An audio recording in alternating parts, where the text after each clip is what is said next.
और जो वहाँ पे मौजूद थे चश्मदीद गवाह, वो सारे कह रहे हैं कि उनके बेटे इन्वॉल्व थे इस मामले में। तो मैं जानना चाहती हूँ कि न्याय कैसे मिलेगा अगर वो मंत्री रहेंगे, उनके अंडर आता है ना ये सब। किसानों से तो जब तक वो रहेंगे, जब तक वो बर्खास्त नहीं होंगे, तो कौन एक निष्पक्ष जांच करेगा, बताइए। मैम बराबर सवाल उठा रही हैं कि हमको गिरफ्तार किए, हमारा कसूर क्या था, हम तो गए थे सांत्वना देने जी, लेकिन जो लोग दोषी थे अभी वो लोग किसी को नहीं पकड़ा गया। तो आप बताइए, क्या ये है हमारी देश की परंपरा? क्या इसको कहते हैं न्याय? हम सब परिवारों के साथ मिले कल, तीनों परिवारों ने एक ही चीज़ कही, हमें मुआवजा से कोई मतलब नहीं है, हमें न्याय चाहिए, मंत्री को बर्खास्त करना चाहिए, और जिसने ये किया है, जो भी अपराधी है, उसको गिरफ्तार करना चाहिए। तो आपने पूरी पुलिस फोर्स अपनी निकाल दी हमें रोकने के लिए, नाकाबंदी हुई, और सिर्फ हमें रोकने के लिए नहीं, लेकिन परिवारों के इर्द गिर्द, उनके गांव के इर्द गिर्द, कि कोई आए नहीं जाए नहीं उसके अंदर। लेकिन आपने अपराधी के लिए कोई पुलिस फोर्स नहीं निकाली। जिस दिन ये हुआ, पुलिस फोर्स कहाँ थी, क्या कर रही थी? क्या पुलिस सिर्फ नेताओं को रोकने के लिए है कि अपराधियों को रोकने के लिए? और मुझे बगैर एफआईआर गिरफ्तार किया, कोई कागज नहीं दिखाया, कल तक भी कोई कागज नहीं दिखाया, कोई मैजिस्ट्रेट के सामने पेश नहीं किया, जितने भी नियम है सारों का उल्लंघन किया मुझे गिरफ्तार करने के लिए, और इनके लिए बस एफआईआर काफ़ी। और इन्होंने अपनी गाड़ी के नीचे 6 लोगों को कुचला है।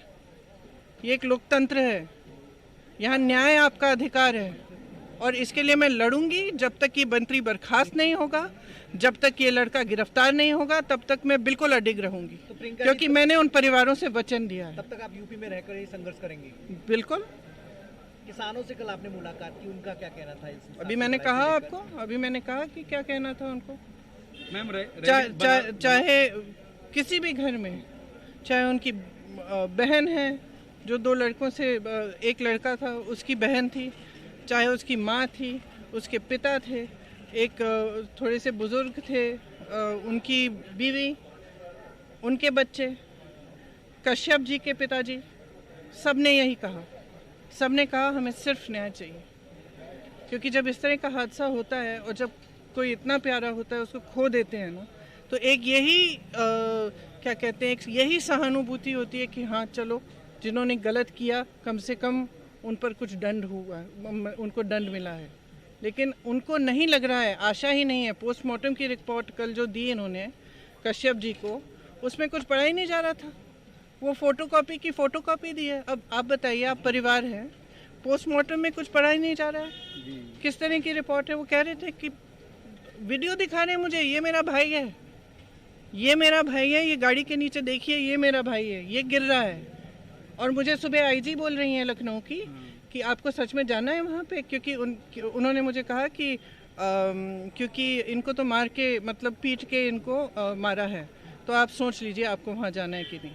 और मैं कहना चाहूँगी कि मैंने उनसे पूछा कि मुझे जो 2 बीजेपी के कार्यकर्ता, शायद वो भी मरे हैं, मैंने पूछा कि उनके परिवारों से चेक कर लीजिए, अगर मुझे मिलना चाहें तो मैं आना चाहती हूँ। तो उन्होंने मुझे सीधा कहा कि नहीं मिलना चाहते हैं आपसे। तो मैंने कहा ठीक है, उनको हम मेरी तरफ से भी संवेदना प्रकट कर दीजिए। जाना चाहती थी बीजेपी? मैंने बोला, आईजी साहब को बोला, और मैंने कहा ठीक है, फिर अगर नहीं मिलना चाहते कोई बात नहीं, उनको भी मेरी तरफ से संवेदना प्रकट कर दीजिए। जांच तमाम बैठाई गई है या सीबीआई ने कई मामलों की, मैम कुछ निकल के आता नहीं, क्या कहेंगे फिर इस जांच का क्या मतलब है? जो तमाम, देखिए, अभी हाईकोर्ट की रिटायर्ड जज की अध्यक्षता अभी ये भी एक उसी में लंबे मेरे नज़रिए में और परिवारों के नज़रिए में भी रिटायर्ड जज नहीं, एक सिटिंग जज सुप्रीम कोर्ट या हाई कोर्ट के, इनके अंडर जांच होनी चाहिए। सबसे पहली बात ये।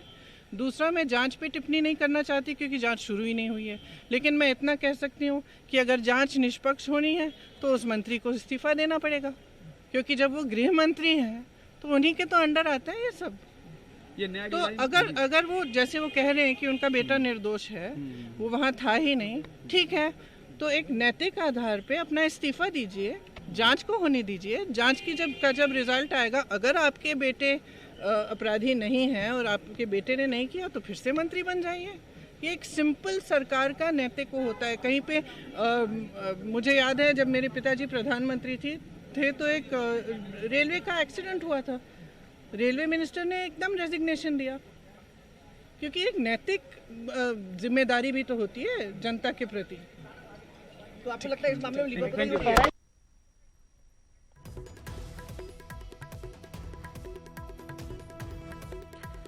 ਸੋ ਪ੍ਰਿयंका ਗਾਂਧੀ ਉਹਨਾਂ ਦੇ ਵੱਲੋਂ ਇਹ ਬਿਆਨ ਦਿੱਤਾ ਗਿਆ ਔਰ ਪ੍ਰਿयंका ਗਾਂਧੀ ਸਾਫ਼ ਤੌਰ ਤੇ ਹੀ ਨਜ਼ਰ ਆ ਰਹੇ ਨੇ ਕਹਿੰਦੇ ਹੋਏ ਕਿ ਜੇਕਰ ਉਹ ਕੇਂਦਰੀ ਰਾਜ ਗ੍ਰਹਿ ਮੰਤਰੀ ਨੇ ਤਾਂ ਉਹਨਾਂ ਦੇ ਹੁੰਦੇ ਹੋਏ ਇਹ ਜਾਂਚ ਨਿਰਪੱਖ ਤੌਰ ਤੇ ਬਿਲਕੁਲ ਵੀ ਨਹੀਂ ਹੋ ਸਕਦੀ ਔਰ ਉਹਨਾਂ ਨੂੰ ਪਹਿਲੇ ਤੌਰ ਤੇ ਅਸਤੀਫਾ ਦੇਣਾ ਹੋਏਗਾ ਔਰ ਇਹ ਵੀ ਉਹਨਾਂ ਨੇ ਕਿਹਾ ਕਿ ਪਰਿਵਾਰਾਂ ਦੇ ਨਾਲ ਉਹਨਾਂ ਨੇ ਮੁਲਾਕਾਤ ਕੀਤੀ ਹੈ ਉਹ ਸਾਫ਼ ਤੌਰ ਤੇ ਉਹੀ ਕਹਿ ਰਹੇ ਨੇ ਕਿ ਸਾਨੂੰ ਮੁਆਵਜ਼ੇ ਤੋਂ ਜ਼ਿਆਦਾ ਪਹਿਲਾਂ ਇਨਸਾਫ ਚਾਹੀਦਾ ਹੈ ਕਿਉਂਕਿ ਇਨਸਾਫ ਦੀ ਲੋੜ ਹੈ।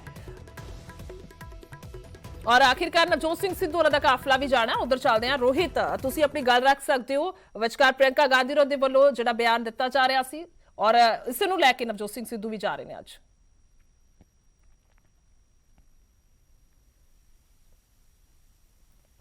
supposed to give you connectivity.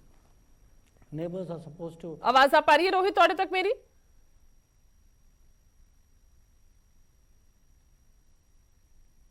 सो तस्वीरां ਅਸੀਂ ਵਿਖਾ ਰਹੇ ਹਾਂ रोहित तक आवाज जी है जरूर पहुंचेगी और उन्होंने जानकारी भी लवांगे पर 10,000 गड्डियां के काफिले की गल की जा रही है। नवजोत सिंह सिद्धू होरे जिहड़े ने वो अज जाणगे और 10 बजे का समा सी पर साफ तौर पर नजर आ रहा है कि अजे तैयारी ही मुकम्मल नहीं हुई है तो 12 बजे के करीब एक काफिला निकल सकता है। हालांकि इस तो भी ज्यादा देर हो सकती है थोड़ी जी।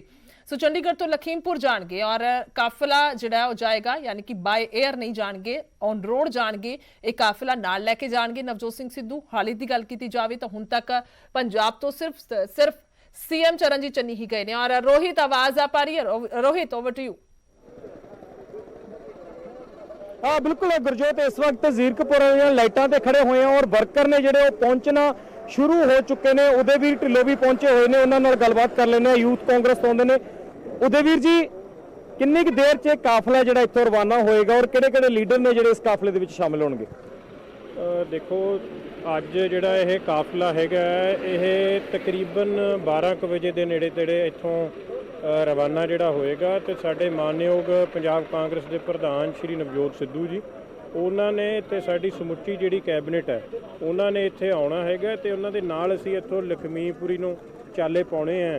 ਕਿਸਾਨਾਂ ਦੇ ਜਿਹੜੇ ਧੱਕਾ ਹੋ ਰਿਹਾ ਸੈਂਟਰ ਸਰਕਾਰ ਵੱਲੋਂ ਉਹਦੇ ਵਿਰੁੱਧ ਤੇ ਜੋ यूपी ਦੇ ਵਿੱਚ बीजेपी ਦੇ ਨੇਤਾਵਾਂ ਵੱਲੋਂ ਕੀਤਾ ਗਿਆ ਉਹਦੇ ਵਿਰੁੱਧ ਅੱਜ ਇੱਥੋਂ ਹੱਲਾ ਬੋਲ ਕੀਤਾ ਜਾਣਾ ਤਾਂ ਕਿ ਜਿਹੜੀ ਕਿਸਾਨਾਂ ਦੀ ਆਵਾਜ਼ ਹੈ ਉਹਨੂੰ ਬੁਲੰਦ ਕਰੀਏ ਤੇ ਤਕਰੀਬਨ 12 ਵਜੇ ਅੱਜ ਇੱਥੋਂ ਇੱਕ ਵੱਡਾ ਇਕੱਠ ਲਿਜਾਣ ਦੀ ਗੱਲ ਹੋ ਰਹੀ ਹੈ। 10,000 ਗੱਡੀਆਂ ਦੇ ਕਾਫਲੇ ਦੀ ਗੱਲ ਹੋ ਰਹੀ ਹੈ। ਇੰਨਾ ਇਕੱਠ ਲਿਜਾਣ ਦੀ ਕਿਉਂ ਜ਼ਰੂਰਤ ਪੈ ਰਹੀ ਹੈ? ਵਿਰੋਧੀ ਕਹਿ ਰਹੇ ਨੇ ਕਹਿੰਦੇ ਜੀ ਜੇ ਇੰਨਾ ਇਕੱਠੀ ਲੈ ਕੇ ਜਾਣਾ ਤਾਂ ਪ੍ਰਧਾਨ ਮੰਤਰੀ ਦੇ ਘਰ ਦੇ ਬਾਹਰ ਕਰੋ ਉੱਥੇ ਲਿਜਾਣ ਦੀ ਕੀ ਲੋੜ ਹੈ?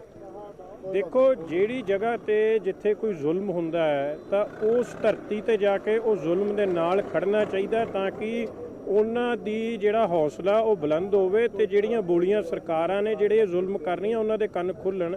ਸੋ ਅਸੀਂ ਯੂਪੀ ਦੀ ਸਰਕਾਰ ਜਿਹੜੀ ਹੈ ਉਹਨਾਂ ਨੇ ਇਹ ਜਿਹੜਾ ਧੱਕਾ ਕੀਤਾ ਇਸ ਕਰਕੇ ਯੂਪੀ ਵੱਲ ਚਾਲੇ ਪਾਏ ਜਾ ਰਹੇ ਹੈ ਤੇ ਜੋ ਉੱਥੇ ਸਾਡੇ ਨੇਤਾਵਾਂ ਨੇ ਉੱਥੇ ਜਾ ਕੇ ਲੜਾਈ ਲੜੀ ਹੈ। ਸਾਡੇ ਸੀਐਮ ਸਾਹਿਬ ਵੀ ਕੱਲ ਉੱਥੇ ਗਏ, ਰਾਹੁਲ ਗਾਂਧੀ ਜੀ, ਪ੍ਰਿयंका ਗਾਂਧੀ ਜੀ ਸਾਰੇ ਉੱਥੇ ਜਾ ਕੇ ਆਏ ਆ ਤੇ ਅਸੀਂ ਉਹ ਪਰਿਵਾਰਾਂ ਨੂੰ ਸੋਲੀਡੈਰਿਟੀ ਦੇ ਲਈ ਤੇ ਉਹਨਾਂ ਦੇ ਨਾਲ ਉਹਨਾਂ ਨੂੰ ਮੋਢੇ ਦੇ ਨਾਲ ਮੋਢਾ ਇਸ ਲੜਾਈ ਦੇ ਵਿੱਚ ਲੜਨ ਵਾਸਤੇ ਇੱਥੋਂ ਅੱਜ ਚਾਲੇ ਪਾਏ ਜਾ ਰਹੇ। ਗੱਲ ਕਰੀ ਜਾਵੇ ਪ੍ਰਿयंका ਗਾਂਧੀ ਦੀ, ਰਾਹੁਲ ਗਾਂਧੀ ਦੀ। ਪ੍ਰਿयंका ਗਾਂਧੀ ਨੂੰ ਕਾਫੀ ਦਿਨਾਂ ਤੱਕ ਡਿਟੇਨ ਕਰਕੇ ਰੱਖਿਆ ਗਿਆ। ਤੁਹਾਨੂੰ ਵੀ ਰਸਤੇ 'ਚ ਰੁਕਾਵਟਾਂ ਬਹੁਤ ਆ ਸਕਦੀਆਂ। ਕੋਈ ਤਿਆਰੀ ਕੀਤੀ ਹੈ ਪਹਿਲਾਂ ਤੋਂ ਕਿ ਜਿੱਥੇ ਰੋਕਿਆ ਜਾਏਗਾ ਉੱਥੇ ਕੀ ਤੁਹਾਡਾ ਰਹਿਣ ਵਾਲਾ ਹੈਗਾ? ਕੀ ਪ੍ਰਦਰਸ਼ਨ ਕੀਤਾ ਜਾਏਗਾ ਜਾਂ ਉੱਥੇ ਬੈਠ ਜਾਓਗੇ? ਦੇਖੋ ਸਾਡੇ ਸਾਰਿਆਂ ਤੋਂ ਪਹਿਲਾਂ ਮੋਟਿਵ ਇੱਕੋ ਹੈ ਵੀ ਅਸੀਂ ਸਿਰੇ ਤੱਕ ਪਹੁੰਚਣਾ, ਆਪਣੇ ਟੀਚੇ ਤੱਕ ਜਾਣਾ। ਜੇ ਕਿਸੇ ਤਰ੍ਹਾਂ ਦਾ ਕੋਈ ਇਹੋ ਜਿਹਾ ਸਾਨੂੰ ਰੁਕਾਵਟ ਪਾਈ ਜਾਏਗੀ ਤਾਂ ਜੋ ਵੀ ਪਲਾਨ ਸਾਡੀ ਲੀਡਰਸ਼ਿਪ ਵੱਲੋਂ ਮੌਕੇ ਤੇ ਬਣਾਇਆ ਜਾਏਗਾ ਉਹਦੇ ਹਿਸਾਬ ਦੇ ਨਾਲ ਅਸੀਂ ਅਗਲੀ ਜਿਹੜੀ ਹੈ ਉਹ ਰਣਨੀਤੀ ਤਿਆਰ। ਇੱਥੋਂ ਚੱਲਿਓ ਲੱਗਦਾ ਸਹਾਰਨਪੁਰ ਨਹੀਂ ਟੱਪਣ ਦੇਣਾ ਯੂਪੀ ਸਰਕਾਰ ਨੇ, ਕਿਉਂਕਿ ਪਿਛਲੇ ਦਿਨਾਂ ਦੇ ਵਿੱਚ ਸੁਖਜਿੰਦਰ ਰੰਧਾਵਾ ਜਿਹੜੇ ਪੰਜਾਬ ਦੇ ਗ੍ਰਹਿ ਮੰਤਰੀ ਹੈ ਉਹ ਵੀ ਗਏ, ਉਹਨਾਂ ਨੂੰ ਵੀ ਬਾਰਡਰ ਤੇ ਰੋਕ ਲਿਆ। ਸੁਖਜਿੰਦਰ ਰੰਧਾਵਾ ਜਿਹੜੇ ਗ੍ਰਹਿ ਮੰਤਰੀ ਹੋਣ, ਡਿਪਟੀ ਸੀਐਮ ਪੰਜਾਬ ਹੋਣ, ਤਾਂ ਤੁਹਾਨੂੰ ਲੱਗਦਾ ਕਿ ਅੱਗੇ ਜਾਂਦੇ ਨੇਗੇ? ਦੇਖੋ ਸਾਨੂੰ ਪੂਰੀ ਆਸ ਹੈ ਵੀ ਜਾਣ